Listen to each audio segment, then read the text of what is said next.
The strange case of 19-year-old Calvin Parker and 42-year-old Charles Hickson actually began a day before their famous encounter. On October 10, 1973, 15 different people, including 2 policemen, reported seeing a large, silver UFO slowly fly over a housing project in Street Tammany Parish, New Orleans, Louisiana. Only a scant 24 hours later, Hickson and Parker would have the scare of their lives, a frightening encounter with an eerie UFO. The 2 men were both from the town of Gautier, Mississippi, and were doing some fishing in the Pascagoula River on a dark night. About 9 p.m., they suddenly heard a type of buzzing behind them. Both men turned around to see the source of the sound, and were amazed to see a glowing, egg-shaped object with bluish lighting on its front side. The unusual craft was hovering just a few feet above the ground, and about 30 feet from the shore of the river. To their unbelief, a door opened in the object, and 3 strange beings began to float just above the water straight toward them. Though the beings had legs, they did not use them. They simply floated across the river. Parker and Hickson would later describe the beings as about 5 feet tall, had bullet-shaped heads without necks, slits for mouths, and where their noses or ears would be, they had thin, conical objects sticking out, like carrots from a snowman's head. They had no eyes, gray, wrinkled skin, round feet, and claw-like hands. Hickson, frozen in fear and unbelief, was grabbed by 2 of these creatures, and the third one took Parker, who fainted from fright. Hickson would later relate that when the beings put their arms under his body to support him, he felt numb all over. He was then floated into a brightly lit room inside of the UFO. Inside this room, he floated, along with an eye-like device which examined him all over.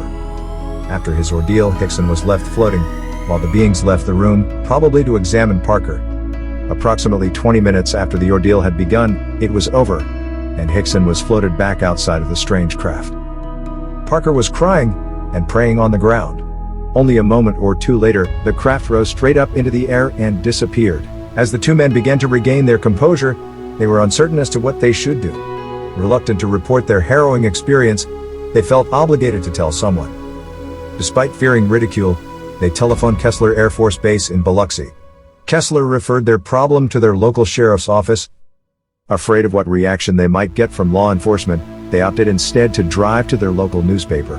Finding the office closed, they decided to take their bizarre story to the sheriff after all.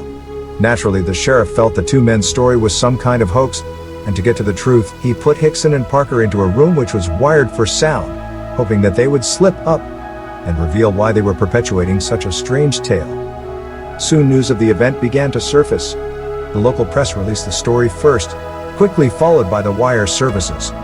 Within a few days, the Pascagoula incident was major news all over the USA. The Aerial Phenomena Research Organization, APRO, sent University of California professor James Harder to investigate. Dr. J. Allen Hynek, representing the U.S. Air Force, also arrived to look into the story. Harder and Hynek interviewed Hickson and Parker together. Harder hypnotized Hickson, but he became so frightened that the session had to be aborted. The 2 abductees were encouraged to take a lie detector test, which they both passed.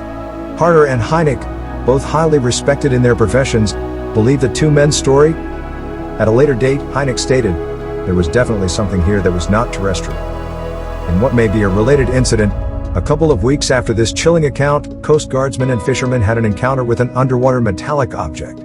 This strange object had an amber light on it, and the guard chased it in the Pascagoula River. The object was close enough to touch, but each time it was prodded with a large boat hook, it would turn off its light, move a distance away, and turn its light back on. This unusual encounter lasted about 40 minutes before the craft disappeared. The Pascagoula encounter is one of the most unusual accounts of all UFO reports. Though the sighting and abduction involved only 2 witnesses, there were several other sightings of unusual flying objects on the same night. The 2 men have held to their story, though no earthly explanation has been offered for the strange events of the night of October 11, 1973.